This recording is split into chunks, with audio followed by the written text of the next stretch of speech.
question. D'accord. Écoutez, bonsoir à tous. Alors, dans ce concert de louanges, je vais aussi faire mes propres remerciements, bien entendu, donc au Conseil général pour son invitation et cette soirée dans laquelle on va pouvoir, j'espère, échanger encore. Et puis, bien entendu, et surtout aussi aux associations donc organisatrices avec lesquelles la collaboration, Olivier et moi, donc sur toutes ces années, ne s'est pas démentie. Alors j'avais une commande assez précise quand on m'a convié à cette soirée, c'était celle de vous présenter un très bref panorama, parce que le temps effectivement a compté, sur les troubles 10, en tout cas qu'est-ce qu'on peut en dire, entre guillemets, donc en 2010, et peut-être que ce sera aussi l'écho avec l'introduction d'Olivier, la dynamique, et je pense que je suis parfaitement d'accord pour le rejoindre sur ce point, la dynamique qui émerge, qu'il faut pour autant effectivement donc consolider, hein, les choses peuvent être fragiles, mais je crois qu'avec un peu de volonté, et la volonté est quand même importante, on peut faire effectivement des grandes choses. Donc très concrètement, je vous propose donc de démarrer. Alors d'abord, je pense que c'est toujours intéressant de situer un peu les choses dans un contexte un peu plus général. Donc grosso modo, qu'est-ce qu'on sait? C'est que la problématique des apprentissages, bien entendu, c'est devenu en l'espace d'une dizaine d'années une préoccupation de plus en plus importante, portée à la fois par les parents mais aussi relayée par les enseignants, et qui a vu aussi en cascade un petit peu voir arriver des enfants dans des cabinets pour une demande d'avis spécialisés, avec peut-être parfois des cliniciens qui n'étaient pas toujours très sensibilisés ou informés sur ces dynamiques. Ça, c'est le premier point. Le deuxième point, même si on va parler plus spécifiquement des troubles 10, je crois qu'il ne faut pas oublier aussi que cette question des apprentissages, elle s'intègre dans une question beaucoup plus large, sociétale, qui est un enjeu majeur, qui est celle de la réussite scolaire. Et que la réussite scolaire, vous le savez, c'est au-devant de bon nombre d'interrogations de cliniciens, de sociologues et de nos politiques. Mais que cette problématique, même si on la croit très contemporaine, quand on recule et quand on prend un peu un espèce de regard un peu en focale, on se rend compte que, j'ai envie de dire, que depuis que la société existe, elle a toujours été là. Socrate se posait déjà des questions sur l'apprentissage, sur comment les jeunes apprennent la maïeutique, vous le savez, et c'est allé bien entendu en s'accentuant de Montaigne à Jules Ferry, avec l'école obligatoire. Et cette problématique ancienne, elle est certainement complexe, et c'est bien pour ça, de par sa complexité, qu'elle est aujourd'hui encore, non pas non résolue, mais en tout cas imparfaitement résolue. Tout ça pour dire quoi? Tout ça pour dire, je crois qu'on est toujours confronté à deux défis majeurs, et le fait qu'on soit ce soir recueilli par le Conseil général me permet moi de souligner donc les deux enjeux qui me paraissent à dégager. D'une part, un enjeu de politique de santé publique, on va y revenir. Je crois qu'il est vraiment important de mettre le paquet, excusez-moi, sur la question du repérage et sur la question des modalités diagnostiques de ces enfants en difficulté. Et c'est vrai que les centres référents donc, pourront effectivement donc, en témoigner. Et puis, et là c'est peut-être le message que je renvoie donc, à nos décideurs et à notre édile, qui n'est pas là, mais indirectement, la question de la politique de socio-économique, c'est-à-dire que les modalités d'enseignement, du pédagogique, mais pour aussi accompagner le parcours éducatif, le parcours de vie, et la question de l'intégration scolaire et la question de l'intégration plus large, socio-professionnelle, d'enfants en difficulté d'apprentissage qui vont devenir des adolescents, mais des jeunes adultes, et puis des adultes, et aussi qu'est-ce qu'on peut effectivement donc leur proposer. Alors c'est vrai que cette question de l'intégration socio-professionnelle, elle a pris une résonance un peu particulière depuis 2005 avec la loi sur le handicap qui continue, vous le savez, à se déployer. Alors, pour revenir un peu sur la problématique des enfants 10, simplement là aussi, parce que je crois que des chiffres parfois situent les choses bien mieux que des grands discours, simplement pour vous montrer et frapper un peu vos esprits, on estime grosso modo aujourd'hui à peu près à 20% la population d'âge scolaire qui relèverait de besoins plus ou moins spécifiques pour accompagner et guider leur apprentissage. 20%, c'est énorme. D'accord. Si on décompte effectivement donc, les aspects affectifs, éducatifs et psychoaffectifs, dans ces 20%, on estime aujourd'hui, vous voyez qu'il y a un certain écart, entre 4 à 6%, le nombre d'enfants qui souffrent, eux, là, plus spécifiquement de ces fameux problèmes 10, hein, qu'on les appelle dysphasiques, dyslexiques, dysorthographiques, dyspraxiques, on y reviendra. 4 à 6%, en termes, là aussi, de santé publique, c'est énorme. Un ratio, c'est plus de 50 000 enfants qui rentrent en CP chaque année qui vont développer une dyslexie. D'accord ?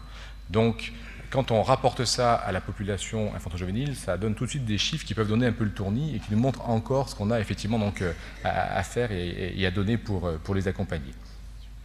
Alors, je vais peut-être le faire. Alors, en 2 mots, parce que je pense qu'on ne va pas trop s'appesantir sur ces définitions. La question, effectivement, donc, des troubles 10, ce sont des troubles spécifiques qui répondent à des critères diagnostiques très précis. Je ne vais pas en faire le détail ce soir, parce que je pense que ce n'est pas le lieu, qui sont maintenant reconnus de manière consensuelle au niveau international et qui sont effectivement donc, je veux dire, formalisés sur des critères diagnostiques et des classifications comme la CIM-10, hein, qui est portée par l'OMS, ou le DSM, qui est une classification nord-américaine. Ce qu'il faut surtout, je crois, retenir au-delà des critères diagnostiques, c'est que ces troubles 10 touchent en priorité des enfants d'intelligence normale. Pourquoi j'insiste toujours sur le côté de l'intelligence normale? Parce qu'ils ont l'intelligence de pouvoir se rendre compte de manière très fine de leurs propres difficultés avec tout ce que ça va entraîner après en termes de motivation et en termes effectivement donc, de souffrance affective.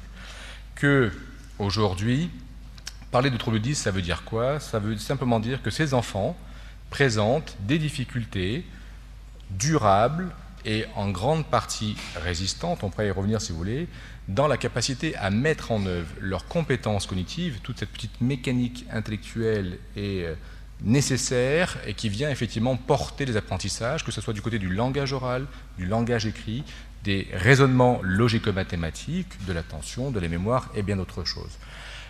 Quand on n'a pas de difficultés dans ce registre, les choses paraissent relativement simples. Bien entendu qu'il faut faire un effort pour apprendre, mais cet effort, il est somme toute relativement accessible.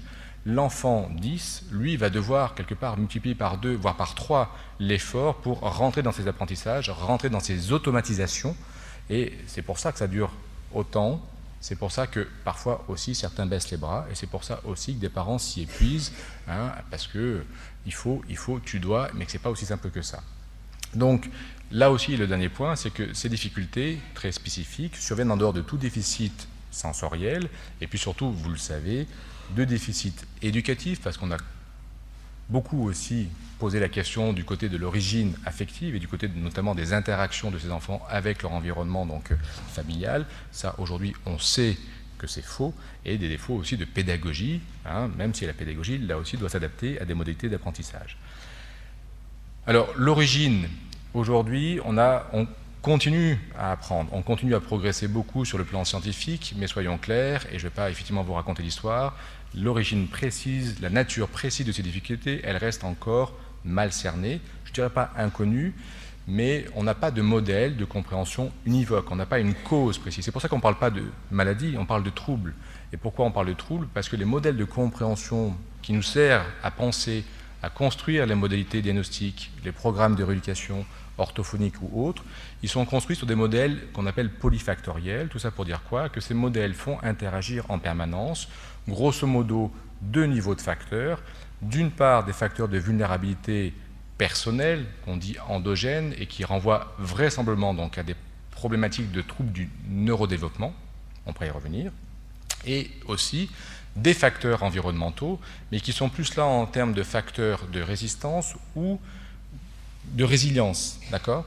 Et on essaye, tant bien que mal, de mesurer et d'impacter les interactions réciproques et permanentes qui se jouent effectivement autour des apprentissages dans cette dynamique. Alors tout ça pour dire quoi? Tout ça pour dire que si on devait résumer les choses de manière un peu caricaturale, et je m'en excuse, mais vous allez comprendre, c'est que si on parle de vulnérabilité, de susceptibilité développementale, grosso modo, on est dyslexique, on est dyspraxique, on est dysphasique. Les choses vont prendre un certain nombre de temps pour se révéler, parce qu'elles vont se révéler au moment de la confrontation scolaire, et qu'après, une fois les choses révélées, bien repérées, bien prises en charge, il y aura des effets de compensation qui se mettront en place. Mais on ne peut pas aujourd'hui laisser entendre à des enfants comme à des parents d'enfants 10 que leur trouble va guérir. On va le compenser, d'accord, jusqu'à un niveau effectivement donc, qui nous paraît le plus opérationnel et le plus optimal pour favoriser leur parcours scolaire, mais grosso modo, leurs difficultés seront quand même là, au point où, quand on a des dyslexiques compensés, un petit stress, ben, c'est assez classique, qui vont faire plus de fautes d'orthographe ou qui vont effectivement commencer à avoir des petites difficultés de lecture.